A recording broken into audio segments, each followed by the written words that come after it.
Hey, Team Ropers, it's almost fall, and you know what that means? That means pumpkin candles, pumpkin coffee. I'm a little bit of a fall geek. Don't at me. You guys, it's Caitlin Gustav with another episode of The Short Score. And today on this episode, we thought it'd be fun to talk about what is coming this fall. That is why I started this podcast off with, fall-like things that I love. But this fall, we, along with roping.com, will be releasing dozens of new videos this fall, focusing on fine-tuning ropers for competition at the Ariat World Series of Team Roping finale, with longtime roping.com coaches and world champions Jake Barnes, Cleo Brian Cooper, and Matt Sherwood. Other videos in these series will cover everything from donkey roping to tack and gear selection, and the caliber of the video production will make them an easy, enjoyable watch. Here's what Matt Sherwood has to say. We worked hard with the Team Roping Journal editors to put together a video series that will truly prepare ropers for the scenarios they will encounter in the recreational roping setups. Doing a good job on these is important to all of this so the sport of team roping continues to evolve and grow for the next generation, and I'm confident that series will show that. So you guys, roping.com will release at least 2 videos per week with bonus videos sprinkled throughout the lead up to the finale. And here's what the Team Roping Journal editor and the host of the Score podcast, Chelsea Schaefer, had to say. As a sponsor of the Ariat World Series of Team Roping, giving those ropers a resource to hone their skills in time for the finale was critical to us. I'm confident the content we've put together will help ropers prepare for the richest event in team roping in new ways, and the mental strategy content we've prepared will help ropers get their minds right to win hundreds of thousands at the South Point.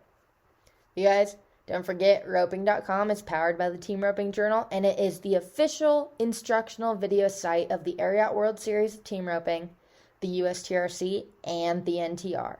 For more information, you can visit roping.com, that's roping.com, or visit us on Facebook at roping.com, on Instagram at @ropingcom, and on TikTok at @roping.com. Don't miss it, you guys. There's so much fun stuff happening this fall, and I personally can't wait for you guys to watch these videos and see how everyone used these videos to help them win big at the Ariat World Series finale in Las Vegas this December.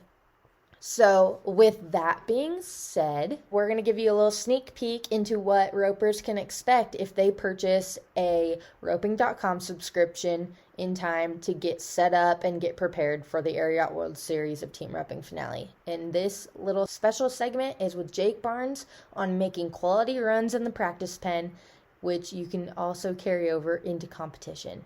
Enjoy! Hey, have you heard? The good folks from Farnham are giving away a gorgeous, decked-out Farnham 75th Anniversary John Deere Gator filled with $1,000 worth of Farnham Horse Care products. Visit www.farnham.com/75-giveaway to see the prizes and enter for a chance to win. Again, that is www.farnham.com/75-giveaway. Happy 75th anniversary, Farnham. Thank you for always being our partner in horse care. This is Chelsea Schaefer, and this is Season 4 of The Score. You all have listened to this podcast 750,000 times, and we are here in Season 4 to bring you even more of what you love.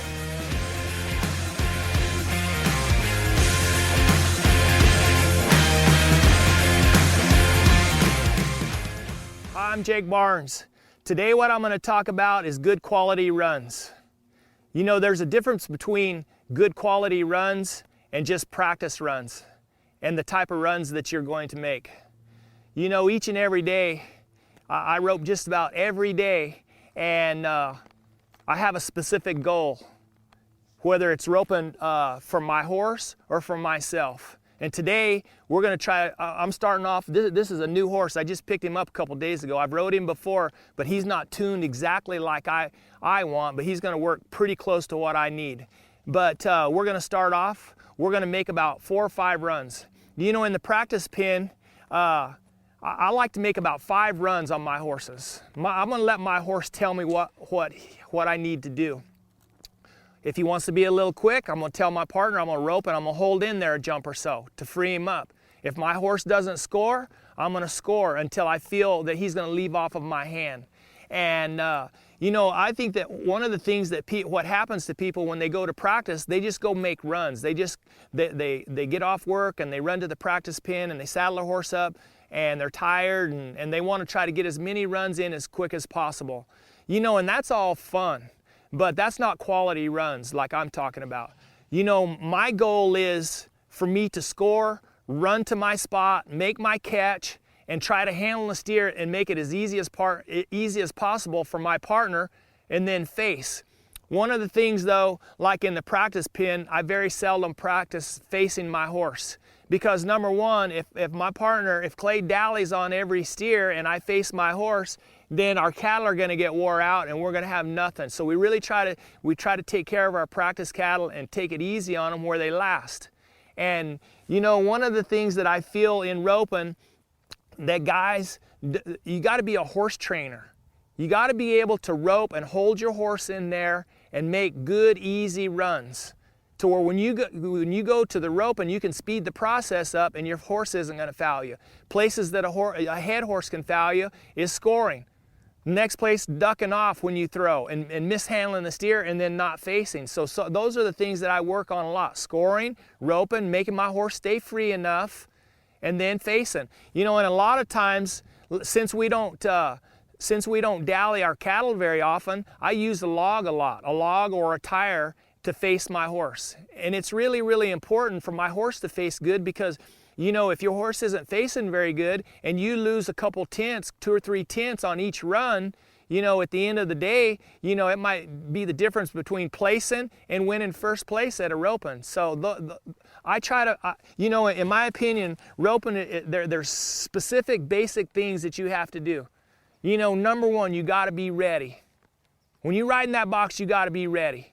You got to have your rope the way that you want it, the feel that you want. You back in there, you get your position to where your horses break into the middle of the box.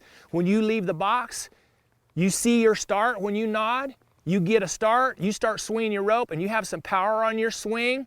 You run to that, make your horse run as hard as you can to that steer. You run up there and you get to your sweet spot, you rope that steer, you stick it on him, and then you gotta handle him. And you gotta make it as easy as possible that you can for your, and this is just repetition over and over and over. You know, I've been roping all of my life. And I don't have to think about these things. These are just habits that I do.